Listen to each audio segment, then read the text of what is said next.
Hi hello ನಮಸ್ಕಾರ, welcome to my channel. ಈ video ಬಂದು ಗುರುವಾರದ ಮಧ್ಯಾಹ್ನದಿಂದ ರಾತ್ರಿವರೆಗಿನ ವ್ಲಾಗ್ ಆಗಿರುತ್ತೆ. ಸೊ ಈಗ ಟೈಮ್ ಆಗಿದೆ 12:30 ಆಗಿದೆ. ನಾನಿಲ್ಲಿ ಚಿಲ್ಲಿ ಪೇಸ್ಟ್ ಮಾಡ್ಕೊಳ್ತಾ ಇದ್ದೀನಿ. ಸೊ ಚಿಲ್ಲಿ ಪೇಸ್ಟ್ ಇದ್ದಿದ್ದಿಲ್ಲ, ಖಾಲಿಯಾಗಿತ್ತು. ನಾನು ಊರಿಗೆ ಹೋಗಿದ್ದೆ, ಅದಕ್ಕಾಗಿ ಎಲ್ಲನೂ ಖಾಲಿ ಮಾಡಿ ಹೋಗಿಬಿಟ್ಟಿದ್ದೆ. ಹಾಗಾಗಿ ನನಗೆ ಇವತ್ತು ಟೈಮ್ ಸಿಕ್ತು. ಸೊ ಹಾಗಾಗಿ ಎಲ್ಲನೂ ಮಾಡ್ಕೊಳ್ಳೋಣ, ಏನೇನು ಕೆಲಸ ಇದೆ ಮಾಡ್ಕೊಳ್ಳೋಣ ಅಂತ ಮಾಡ್ಕೊಳ್ತಾ ಇದ್ದೀನಿ. ನಾನಿಲ್ಲಿ ಚಿಲ್ಲಿ ಪೇಸ್ಟ್ ಮಾಡೋಣ ಅಂತ ಮೆಣಸಿನ್ಕಾಯನ್ನೆಲ್ಲ ತೊಳೆದು ಫ್ರೈ ಮಾಡ್ಕೊಳಕ್ಕೆ ಇಟ್ಕೊಂಡಿದ್ದೀನಿ. ಮುಂಚೆನೇ ತೊಳೆದಿಟ್ಕೊಂಡಿರ್ತೀನಿ, ಆದರೂ ಮತ್ತೊಮ್ಮೆ ನಾನು ತೊಳ್ಕೊಂಡು ಫ್ರೈ ಮಾಡ್ಕೊಳ್ತೀನಿ. ಇದು ಫ್ರೈ ಆಗೋವರೆಗೂ ಸಂಜೆಗೆ ಸ್ನ್ಯಾಕ್ಸ್ ಮಾಡೋಣ ಅಂತ ಸೊ ಬನಾನಾ ಇತ್ತು, ಬಾಳೆಕಾಯಿ ತವ ಫ್ರೈ ಮಾಡೋಣ ಅಂತ ಅದನ್ನು ಹೀಗೆ ಮ್ಯಾರಿನೇಟ್ ಮಾಡಿಟ್ಕೊಂಡ್ಬಿಡೋಣ, ಸಂಜೆಗೆಲ್ಲ ಈಸಿ ಆಗುತ್ತೆ ಮಾಡೋಕ್ಕೆ ಅಂತ ಹೀಗೆ ನಾನು ಇದನ್ನು ಮ್ಯಾರಿನೇಟ್ ಮಾಡ್ಕೊಳ್ತಾ ಇದ್ದೀನಿ. ಊರಿಗೆ ಹೋಗ್ಬಿಟ್ರೆ ಎಲ್ಲ ಕೆಲಸನೂ ಹಾಗೆ ಮಿಕ್ಬಿಡುತ್ತೆ. ಹಾಗೆ ನನಗೆ ಸಂಡೇನೂ ಟೈಮ್ ಸಿಕ್ಕಿದ್ದಿಲ್ಲ. ಈಗ ಫಂಕ್ಷನ್ ಅದು ಇತ್ತು, ಹಾಗಾಗಿ ಫಂಕ್ಷನ್ಗೆಲ್ಲ ಹೋಗಿದ್ದೆ. ಸಂಡೇ ಮಾಡಬೇಕಾಗಿರೋ ಎಲ್ಲ ಕೆಲಸಗಳು ಬಾಕಿ ಇತ್ತು. ನೆಕ್ಸ್ಟ್ ಎಲ್ಲ ಮಾಡೋಣ ಅಂದರೆ ನನಗೆ ಬೇರೆ ಅದು ಕೆಲಸನೂ ಇತ್ತು, ಹಾಗಾಗಿ ಮಾಡ್ಕೊಳಕ್ಕಾಗಿದ್ದಿಲ್ಲ. ಇವತ್ತು ನನಗೆ ಸ್ವಲ್ಪ ಫ್ರೀ ಆಗಿದ್ದೆ, ಹಾಗಾಗಿ ಇವತ್ತು ಮಾಡ್ಕೊಳ್ಳೋಣ, ಮಿಕ್ಕಿದ್ದು ಏನೇನು ಕೆಲಸ ಇದೆ ಎಲ್ಲ ಮಾಡ್ಕೊಳ್ಳೋಣ ಅಂತ ಮಾಡ್ಕೊಳ್ತಾ ಇದ್ದೀನಿ. ಊರಿಗೆ ಹೋಗೋಕ್ಕಿಂತ ಮುಂಚೆನೇ ಗ್ರೋಸರೀಸ್ನೆಲ್ಲ ತಂದಿಟ್ಟಿದ್ದೆ. ಅದನ್ನು ಎಲ್ಲದನ್ನು ನಾನು ಫ್ರಿಜ್ಜಲ್ಲಿ ಹಾಕಿ ಹೋಗಿಬಿಟ್ಟಿದ್ದೆ. ಅದನ್ನು ಯಾವುದನ್ನು ಕ್ಲೀನ್ ಮಾಡ್ಕೊಂಡಿಲ್ಲ, ಎತ್ತಿಟ್ಕೊಂಡಿಲ್ಲ, ಏನೂ ಇಲ್ಲ. ಮನೆಯೂ ತುಂಬ ಗಲೀಜಾಗಿತ್ತು, ಅದನ್ನೆಲ್ಲ ಕ್ಲೀನ್ ಮಾಡ್ಕೋಬೇಕಿತ್ತು. ಬಟ್ಟೆಗಳೆಲ್ಲ ವಾಶ್ ಮಾಡಿದ್ದು ಹಾಗೆ ಇತ್ತು, ಅದನ್ನು ಎತ್ತಿಟ್ಕೋಬೇಕಿತ್ತು. ಊರಿಗೆ ಹೋಗಿ ಬಂದುಬಿಟ್ರೆ ಅಂತೂ ತುಂಬ ಕೆಲಸಗಳು ಮಿಕ್ಬಿಡುತ್ತೆ. ಹಾಗೆ ಮೊನ್ನೆ ಮಾರ್ಕೆಟಿಗೂ ಹೋಗಿ ಬಂದಿದ್ದೆ, ಅದನ್ನು ಏನೂ ಎತ್ತಿಟ್ಕೊಂಡಿದ್ದಿಲ್ಲ.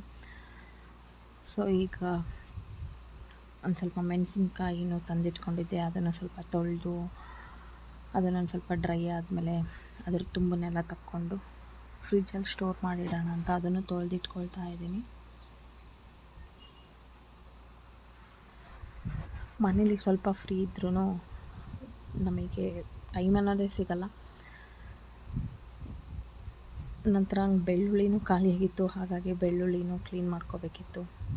ಒಂದು ಸ್ವಲ್ಪ ಬೆಳ್ಳುಳ್ಳಿ ತಂದಿಟ್ಕೊಂಡಿದ್ದೆ, ಅದನ್ನು ನಾನು ಎಲ್ಲನೂ ಕ್ಲೀನ್ ಮಾಡಿಕೊಂಡು ಫ್ರಿಜ್ಜಲ್ಲಿ ಎತ್ತಿಟ್ಕೊಂಡ್ಬಿಡ್ತೀನಿ. ಬೇಕಾದಾಗೆ ಮಾಡ್ಕೊಳ್ಳೋಕ್ಕಿಂತ ಒಂದು ಸಾರಿ ಮಾಡಿಟ್ಕೊಂಡ್ಬಿಟ್ರೆ ನಮಗೆ ಈಸಿ ಆಗುತ್ತೆ ಅಂತ. ನೆಕ್ಸ್ಟು ನಾನು ಕಡಲೆಪುಡಿ ಅಥವಾ ಪುಟಾಣಿ ಚಟ್ನಿ ಅದನ್ನು ಮಾಡ್ಕೋಬೇಕಿತ್ತು, ಅದನ್ನು ಮಾಡಿಕೊಂಡೆ. ಆ್ಯಕ್ಚುಲಿ ಆ ಜಾರ್ ತುಂಬ ಚಿಕ್ಕದಾಗಿಬಿಡ್ತು, ಹಾಗಾಗಿ ಮತ್ತೊಂದು ಬೇರೆ ಜಾರ್ನಲ್ಲಿ ಹಾಕ್ಕೊಂಡು ಮಾಡ್ಕೊಳ್ತಿದ್ದೀನಿ. ಒಂದು ಕಡೆ ಅದನ್ನು ಮಾಡಿಕೊಂಡು ಇನ್ನೊಂದು ಕಡೆ ಆ ಚಿಲ್ಲಿ ಪೇಸ್ಟ್ನು ಮಾಡೋಕ್ಕೆ ಇಟ್ಟಿದ್ದೆ. ಅದೆಲ್ಲ ಮಾಡ್ಕೊಳ್ಳೋದ್ರಲ್ಲಿ ನನಗೆ 2 ಗಂಟೆ ಆಗೋಯಿತು. ಸೊ ಮಧ್ಯಾಹ್ನ ಊಟಕ್ಕೆ ಅಂತ ಅನ್ನ ಒಂದೇ ಮಾಡೋದಿತ್ತು, ಸೊ ಅನ್ನ ಮಾಡ್ಕೊಳ್ತಾ ಇದ್ದೀನಿ. ಅದು ಅನ್ನ ಆಗೋವರೆಗೂ ಇದೆಲ್ಲದನ್ನು ಮಾಡಿಟ್ಕೊಂಡಿರೋದನ್ನು ಡಬ್ಬನಲ್ಲಿ ಹಾಕಿ ಎತ್ತಿಟ್ಕೊಳ್ಳೋಣ ಅಂತ ಚಟ್ನಿ ಪುಡಿ ಹಾಗೆ ಮೆಣಸಿನ್ಕಾಯಿ ಪೇಸ್ಟನ್ನು ಡಬ್ಬನಲ್ಲಿ ಹಾಕಿ ಎತ್ತಿಟ್ಕೊಂಡು ಈಗ ನಮ್ಮ ಪಾಪು ಊಟ ಮಾಡಿಸೋಣ ಅಂತ ತಟ್ಟೆಯಲ್ಲಿ ಊಟನೂ ಹಾಕ್ಕೊಂಡೆ. ಊಟ ಆಗಿ ಒಂದು ಸ್ವಲ್ಪ ರೆಸ್ಟ್ ತೊಗೊಂಡೆ, ಒಂದು 15 to 20 ಮಿನಿಟ್ಸ್ ರೆಸ್ಟ್ ತೊಗೊಂಡೆ. ಅದೆಲ್ಲ ಮಾಡೋದ್ರಲ್ಲಿ 3:30-4 ಆಯಿತು. ಸೊ ನೆಕ್ಸ್ಟು ಮಸಾಲ ಡಬ್ಬ, ಉಪ್ಪಿನ ಡಬ್ಬ ಎಲ್ಲ ಖಾಲಿಯಾಗಿದ್ದು, ಅದೆಲ್ಲದನ್ನು ವಾಶ್ ಮಾಡಿ ಅದನ್ನೆಲ್ಲದನ್ನು ಫಿಲ್ ಮಾಡಬೇಕಿತ್ತಲ್ವ. ಸಂಡೇ ಯಾವುದು ಮಾಡೋಕ್ಕಾಗಲಿಲ್ಲ, ಫಂಕ್ಷನ್ಗೆ ಹೋಗಿದ್ದರಿಂದ. ಹಾಗಾಗಿ ಎಲ್ಲ ಇವತ್ತೇ ಮಾಡ್ಕೊಳ್ಳೋಣ ಅಂತ ಎಲ್ಲದನ್ನು ವಾಶ್ ಮಾಡಿ ನೀಟಾಗಿ ಒರೆಸ್ಕೊಂಡು ಖಾಲಿಯಾಗಿರೋದನ್ನೆಲ್ಲ ಫಿಲ್ ಮಾಡ್ಕೊಳ್ಳೋಣ ಅಂತ ಮಾಡ್ಕೊಳ್ತಿದ್ದೀನಿ. ಯಾವಾಗ ಖಾಲಿಯಾಗಿರುತ್ತೋ ಆವಾಗೇ ಡಬ್ಬಗಳನ್ನೆಲ್ಲ ವಾಶ್ ಮಾಡಿ ಫಿಲ್ ಮಾಡಿ ಇಟ್ಕೊಂಡ್ಬಿಟ್ರೆ ನಮಗೆ ಈಸಿ ಆಗುತ್ತೆ. ಎಲ್ಲದನ್ನು ಒಂದೇ ಸಾರಿ ಕ್ಲೀನ್ ಮಾಡ್ಕೊಳ್ಳೋದು ತುಂಬ ಕಷ್ಟ, ಹಾಗಾಗಿ ಆಗಿಂದಾಗಲೇ ಮಾಡ್ಕೊಳ್ಳೋದು ಬೆಸ್ಟ್. ನಾನು ಯಾವಾಗಲೂ ಹೀಗೇ ಮಾಡ್ಕೊಳ್ತೀನಿ. ಇದೆಲ್ಲದನ್ನು ತೊಳೆದು ಕ್ಲೀನ್ ಮಾಡೋದ್ರೊಳಗೆ ಮನೇಲಿ ಒಂದು ಸ್ವಲ್ಪ ಮನಿ ಪ್ಲ್ಯಾಂಟ್ಸ್ ಎಲ್ಲ ಇದ್ದವು, ಅದು ಎಲ್ಲದು ತುಂಬ ದಿನಗಳೇ ಆಗೋಗಿತ್ತು, ಕ್ಲೀನ್ ಮಾಡಿದ್ದಿಲ್ಲ, ತುಂಬ ಪಾಚ್ ಕಟ್ಬಿಟ್ಟಿತ್ತು ಕೆಳಗಡೆ ಎಲ್ಲ. ಗ್ಲಾಸಲ್ಲಿ ಡಬ್ಬನಲ್ಲಿ ಎಲ್ಲ ಪಾಚ್ಗಟ್ಟಿತ್ತು, ಅದನ್ನೆಲ್ಲ ಕ್ಲೀನ್ ಮಾಡಬೇಕಿತ್ತು. ಸೊ ಅದನ್ನು ಕ್ಲೀನ್ ಮಾಡ್ಕೊಳ್ಳೋಣ ಅಂತ ಇವಾಗ ಅದನ್ನು ಕ್ಲೀನ್ ಮಾಡ್ಕೊಳ್ತೀನಿ. ಅಷ್ಟು ನಮ್ಮ ಮನೆಯಲ್ಲಿ ನೀರು ಖಾಲಿ ಆದರೆ ನೀರೊಂದೇ ಹಾಕ್ತಾರೆ ಅದಕ್ಕೆ, ಬಟ್ ಅದನ್ನು ಕ್ಲೀನ್ ಮಾಡೋದೇ ಇಲ್ಲ, ಹಾಗೇ ಇಟ್ಟಿರ್ತಾರೆ. ಹಾಗಾಗಿ ನಾನೇ ಕ್ಲೀನ್ ಮಾಡಬೇಕು. ಎಲ್ಲ ಪಾಚ್ಗಟ್ಟಿತ್ತು, ಅದೆಲ್ಲ ಅದರಲ್ಲಿ ಹಾಕಿರೋ ಸ್ಟೋನ್ಸ್ ಎಲ್ಲ ತುಂಬಾ ಪಾಚಿ ಥರ ಆಗಿತ್ತು. ಹಾಗಾಗಿ ಎಲ್ಲದನ್ನು ನೀಟಾಗಿ ವಾಶ್ ಮಾಡ್ಕೊಳ್ತಾ ಇದ್ದೀನಿ. ನನಗಂತೂ ಈ ಮನಿ ಪ್ಲ್ಯಾಂಟ್ ಬೆಳೆಸೋದಂದರೆ ತುಂಬಾ ಇಷ್ಟ. ನನಗೆ ಮನೆ ತುಂಬ ಮನಿ ಪ್ಲ್ಯಾಂಟ್ಗಳೇ ಇರಬೇಕು. ಅದೊಂಥರ ಮನೇಲಿ ಬಂದರೆ ಮನೆ ಅಂತ ಅನಿಸ್ಬಾರ್ದು, ಏನೋ ಕಾಡಲ್ಲಿ ಬಂದಿದ್ದೀವಿ ಅಂತ ಅನ್ನಿಸ್ಬೇಕು. ಆ ಥರ ನನಗೆ ಮನಿ ಪ್ಲ್ಯಾಂಟ್ ಬೆಳೆಸೋದು ತುಂಬ ಇಷ್ಟ. ಹಾಗಾಗಿ ನಾನು ಎಲ್ಲೆಲ್ಲಿ ಜಾಗ ಇದೆ ಅಲ್ಲೆಲ್ಲನೂ ಮನಿ ಪ್ಲ್ಯಾಂಟ್ ಹಾಕಿಟ್ಟಿದ್ದೀನಿ. ಸೊ ನನ್ನ ಕಿಚನಲ್ಲೇ 2 ಮನಿ ಪ್ಲ್ಯಾಂಟ್ಗಳನ್ನ ಇಟ್ಕೊಂಡಿದ್ದೀನಿ. ಇನ್ನೂ ಒಂದು ಸ್ವಲ್ಪ ಮನಿ ಪ್ಲ್ಯಾಂಟ್ ತಂದು ಇಟ್ಕೋಬೇಕಾಗಿದೆ ಕಿಚನ್ನಲ್ಲಿ. ನನಗೆ ಆರ್ಟಿಫಿಷಿಯಲ್ ಪ್ಲ್ಯಾಂಟ್ಗಿನ ಈ ಥರ ನಿಜವಾದ ಪ್ಲ್ಯಾಂಟ್ಸ್ ತಂದು ಇಟ್ಕೊಳ್ಳೋದು ಅಂದರೆ ತುಂಬಾ ಇಷ್ಟ. ಅದರಲ್ಲೂ ಮನಿ ಪ್ಲ್ಯಾಂಟ್ ತುಂಬಾ ಇಷ್ಟ. ಯಾಕೋ ಗೊತ್ತಿಲ್ಲ, ಅದನ್ನು ಎಲ್ಲಾದರೂ ಯಾರ ಮನೆಯಲ್ಲಾದರೂ ಮನಿ ಪ್ಲ್ಯಾಂಟ್ ಬೆಳೆದಿರೋದು ನೋಡಿದರೆ ನನಗೊಂಥರ ಖುಷಿನೂ ಆಗುತ್ತೆ, ಹಾಗೆ ನನಗೊಂಥರ ಬೇಜಾರಾಗುತ್ತೆ. ಅಯ್ಯೋ, ನನ್ನ ಮನೇಲಿ ಈ ಥರ ಇಲ್ವಲ್ಲ, ಯಾವಾಗ ನಾನು ಈ ಥರ ಎಲ್ಲ ಬೆಳೆಸ್ತೀನೋ ಅಂತ. ಸೊ ಇದು ಬಂದು ಬೆಡ್ರೂಮಲ್ಲಿ ಇಟ್ಟಿರೋಂಥ ಮನಿ ಪ್ಲ್ಯಾಂಟ್. ಇದು ತುಂಬ ಅಂದರೆ ತುಂಬ ಪಾಚ್ಗಟ್ಬಿಟ್ಟಿತ್ತು. ಇದನ್ನು ತೊಳೆದೇ ಇದ್ದಿದ್ದಿಲ್ಲ, ಎಷ್ಟೊಂದು ದಿನ ಆಗಿಬಿಟ್ಟಿತ್ತು. ನನಗೆ ಟೈಮ್ ಸಿಕ್ಕಿದ್ದಿಲ್ಲ, ಊರಿಗೆ ಹೋಗೋದಾಯಿತು, ಫಂಕ್ಷನ್ನು ಅಲ್ಲಿ ಇಲ್ಲಿ, ನನ್ನ ಬೇರೆ ಪರ್ಸ್ನಲ್ ಕೆಲಸ ಎಲ್ಲ ಇರೋದ್ರಿಂದ ತೊಳೆದೇ ಇದ್ದಿದ್ದಿಲ್ಲ. ಹಾಗಾಗಿ ತುಂಬ ಅಂದರೆ ಸ್ಮೆಲ್ ಬರ್ತಾಯಿತ್ತು ಅದು. ಅದರಲ್ಲಿ ಒಂದು ಸ್ನೇಕ್ ಪ್ಲ್ಯಾಂಟ್ ಕೂಡ ಇಟ್ಟಿದ್ದೆ, ಅದು ತುಂಬ ಚೆನ್ನಾಗೇ ಬೆಳ್ಕೊಂಡು ಬಂದಿದೆ. ಸ್ನೇಕ್ ಪ್ಲ್ಯಾಂಟ್ ಕೂಡ ನನಗೆ ತುಂಬಾ ಇಷ್ಟ ಆಯಿತು. ನೆಕ್ಸ್ಟ್ ಇದಾದ ನಂತರ ಹಾಲಲ್ಲಿ ಇಟ್ಟಿದ್ದನ್ನು ಮನಿ ಪ್ಲ್ಯಾಂಟು, ಫ್ರಿಜ್ ಮೇಲೆ ಇಟ್ಟಿದ್ದೆ ಮನಿ ಪ್ಲ್ಯಾಂಟು, ಅದನ್ನು ತೊಗೊಂಡ್ಬಂದು ಅದನ್ನು ಕ್ಲೀನ್ ಮಾಡೋದಿತ್ತು. ಆದರೆ ನಮ್ಮ ಹಸ್ಬೆಂಡ್ ಬರೀ ನೀರು ಹಾಕ್ತಾರೆ ಹೊರತು ಕ್ಲೀನ್ ಮಾಡಲ್ಲ, ಅದನ್ನು ಹಾಗೇ ಇಟ್ಬಿಡ್ತಾರೆ. ನಾನು ವೀಕ್ಲಿ ಒನ್ಸ್ ಎಲ್ಲ ಕ್ಲೀನ್ ಮಾಡಿ ಇಡ್ತಾಯಿದ್ದೆ. ಮನೆ ಮುಂದೆ ಇರೋ ಗಿಡಗಳನ್ನೂ ಅಷ್ಟೇ ಕ್ಲೀನ್ ಮಾಡಬೇಕಾಗಿದೆ, ಯಾವುದೂ ಕ್ಲೀನ್ ಮಾಡೋಕ್ಕೆ ಆಗಿಲ್ಲ. ಆ ಮಣ್ಣುಗಳನ್ನೆಲ್ಲ ಲೂಸ್ ಮಾಡಬೇಕು, ಗಿಡ ಒಂದು ಸ್ವಲ್ಪ ಒಣಗಿರೋ ಎಲೆಗಳನ್ನೆಲ್ಲ ತೆಗಿಬೇಕು, ಅದೆಲ್ಲ ಮಾಡಬೇಕು. ತುಂಬ ಕೆಲಸಗಳು ಮಿಕ್ಬಿಡುತ್ತೆ ಊರಿಗೆ ಹೋಗಿ ಬಂದರೆ, ಅಥವಾ ಬೇರೆ ಏನಾದರೂ ಕೆಲಸ ಮಾಡ್ತಾಯಿದ್ರೆ ಈ ಕೆಲಸ ಎಲ್ಲ ಹಾಗೆ ಉಳ್ಕೊಳ್ಳುತ್ತೆ. ಸೊ ಈ ಕಪ್ಪು ಬಂದು ನಾನು ಫ್ರಿಜ್ ಮೇಲೆ ಇಟ್ಟಿದ್ದೀನಿ. ನನಗೆ ಡೋರೆಮಾನ್ ಅಂದರೆ ತುಂಬ ಇಷ್ಟ, ಹಾಗಾಗಿ ಇದನ್ನು ನಾನೇ ರೆಡಿ ಮಾಡಿಸಿರೋದು, ಹೇಳಿ ರೆಡಿ ಮಾಡಿಸ್ಕೊಂಡಿದ್ದೀನಿ ಈ ಕಪ್ಪನ್ನು. ಈ ಕಪ್ ತುಂಬಾ ಇಷ್ಟ ನನಗೆ. ಇದನ್ನು ನಾನು ಫ್ರಿಜ್ ಮೇಲೆ ಇಟ್ಟಿದ್ದೆ. ಫ್ರಿಜ್ ಮೇಲಿರೋ ಮನಿ ಪ್ಲ್ಯಾಂಟ್ ಅಂದು ತುಂಬ ಚೆನ್ನಾಗಿ ಬೆಳ್ಕೊಂಡು ಬಂದಿದೆ ದೊಡ್ಡ ಎಲೆನಲ್ಲಿ. ಸೊ ನೆಕ್ಸ್ಟ್ ಗ್ರಾಸರೀಸ್ನೆಲ್ಲ ಹಾಗೆ ಇಟ್ಟಿದ್ದೆ ಅಂತ ಹೇಳಿದ್ನಲ್ವ.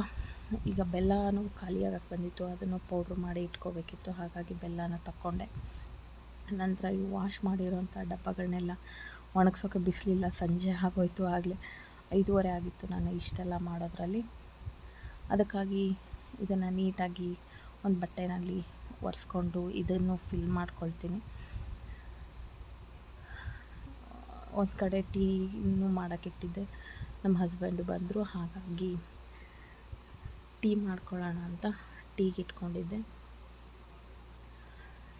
ಇದೆಲ್ಲ ವಾಶ್ ಆದಮೇಲೆ ಇದಕ್ಕೆ ಸಾಲ್ಟ್ ಹಾಕೋದಿತ್ತು, ಇನ್ನೊಂದು ಸಾಲ್ಟ್ ಅಂತೂ ಫಿಲ್ ಇತ್ತು. ಹಾಗಾಗಿ ಒಂದು ಖಾಲಿಯಾಗಿತ್ತು, ಅದನ್ನೇ ವಾಶ್ ಮಾಡಿಕೊಂಡು ಸಾಲ್ಟ್ನೆಲ್ಲ ಹಾಕ್ಕೊಂಡು, ಈ ಮಸಾಲ ಡಬ್ಬನೂ ಖಾಲಿಯಾಗಿತ್ತು ಎಲ್ಲ, ಅದನ್ನು ತುಂಬಿಕೊಂಡೆ. ಈ ಮಸಾಲ ಡಬ್ಬ ತುಂಬಾ ಈಸಿ ಆಗಿಬಿಡುತ್ತೆ ಅಡುಗೆ ಮಾಡಬೇಕಾದ್ರೆ, ಹಾಗಾಗಿ ನನಗೆ ಮಸಾಲ ಡಬ್ಬ ಇದು ತುಂಬಾ ಇಷ್ಟ. ನೆಕ್ಸ್ಟ್ ಇದೆಲ್ಲ ಮುಗಿಸ್ಕೊಂಡು ಟೀನೂ ರೆಡಿ ಆಯಿತು.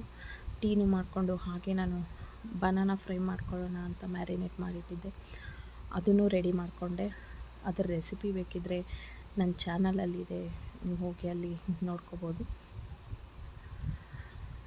ಈ ಬನಾನಾ ತವಾ ಫ್ರೈ ಅಂತೂ ತುಂಬಾ ಟೇಸ್ಟಿಯಾಗಿ ಬಂದಿತ್ತು, ತುಂಬಾ ಇಷ್ಟ ಆಯಿತು ನಮ್ಮ ಹಸ್ಬೆಂಡ್ಗೆ. ಅವ್ರಿಗೇನೋ ಫಿಶ್ ತಿನ್ನೋ ಥರನೇ ಫೀಲ್ ಆಯಿತು ಅಂತೆ. ಅವರೆಲ್ಲ ಫಿಶ್ ತಿಂತಾರೆ, ನಾನೇನು ತಿನ್ನಲ್ಲ. ಸೊ ಇಲ್ಲಿ ಡ್ರೈ ಮಾಡೋಕ್ಕೆ ಮೆಣಸಿನ್ಕಾಯಿ ತೊಳೆದು ಇಟ್ಟಿದ್ದೆ ಅಲ್ವಾ ಮಧ್ಯಾಹ್ನ, ಅದನ್ನು ನೀಟಾಗಿ ತುಂಬೆಲ್ಲ ತಕ್ಕೊಂಡು ಕ್ಲೀನ್ ಮಾಡಿ ಇಟ್ಕೊಂಡು, ನಂತರ ಈ ಬೆಲ್ಲನೂ ಎಲ್ಲ ಪುಡಿ ಮಾಡಿ ಇಟ್ಕೊಂಡೆ. ಇದೆಲ್ಲ ಮಾಡೋದ್ರೊಳಗೆ 6:30 ಆ ಥರ ಆಯಿತು. ಸೊ ನಂಗೆ ಸ್ವಲ್ಪ ಹೊರಗಡೆ ಹೋಗೋದಿತ್ತು, ಹಾಗಾಗಿ ಇದೆಲ್ಲದನ್ನು ಮುಗಿಸ್ಕೊಂಡು ಫಿಲ್ ಮಾಡಿಟ್ಟು ನಾನು ಹೊರಗಡೆ ಹೋದೆ. ಹೊರಗಡೆಯಿಂದ ಬರೋದ್ರಲ್ಲೇ 9:30 ಆಗೋಯಿತು. ಸೊ 9:30ಗೆ ಬಂದು ಅಡುಗೆ ಏನು ಮಾಡೋದಿದ್ದಿಲ್ಲ, ಹಾಗಾಗಿ ಇರೋದನ್ನೆಲ್ಲ ತಿಂದ್ಕೊಂಡು ಮಾಡಿ ಪಾತ್ರೆ ಎಲ್ಲ ತೊಳ್ಕೊಂಡು ಅಡುಗೆ ಮನೆಯೆಲ್ಲ ಕ್ಲೀನ್ ಮಾಡೋದ್ರಲ್ಲಿ 10:30 11 ಆಗ್ತಾ ಬಂತು. ಎಲ್ಲ ಅಡುಗೆ ಮನೆಯೆಲ್ಲ ವಾಶ್ ಮಾಡಿ, ಫ್ರಿಜ್ಜಲ್ಲಿ ಏನಾದ್ರು ಇಡೋದಿದ್ದರೆ ಅದನ್ನು ಎಲ್ಲ ಎತ್ತಿಟ್ಕೊಂಡು ರೆಗ್ಯುಲೇಟ್ರ್ ಆಫ್ ಮಾಡಿ, ಲೈಟೆಲ್ಲ ಆಫ್ ಮಾಡಿ ಮಲ್ಗೋದ್ರಲ್ಲೇ ಟೈಮ್ ಆಯಿತು. ನೋಡಿದ್ರಲ್ಲ ಫ್ರೆಂಡ್ಸ್, ಇವತ್ತಿನ ಬ್ಯುಸಿ ಡೇ. ಸೊ ನಿಮಗೆ ಈ ನನ್ನ ವ್ಲಾಗ್ ಇಷ್ಟ ಆಗಿದ್ದರೆ ಪ್ಲೀಸ್ ಒಂದು ಲೈಕ್ ಮಾಡಿ, ಶೇರ್ ಮಾಡಿ, ಕಮೆಂಟ್ ಮಾಡಿ. ಯಾರೆಲ್ಲ ನಾನು ವೀಡಿಯೋಸ್ ನೋಡ್ತಿದ್ದೀರಾ ಸಬ್ಸ್ಕ್ರೈಬ್ ಮಾಡ್ಕೊಂಡು ನೋಡಿ. ಮತ್ತೆ ಮುಂದಿನ ವೀಡಿಯೋನಲ್ಲಿ ಸಿಗೋಣ. ಅಲ್ಲಿವರೆಗೂ ನಮಸ್ಕಾರ, ಶುಭರಾತ್ರಿ.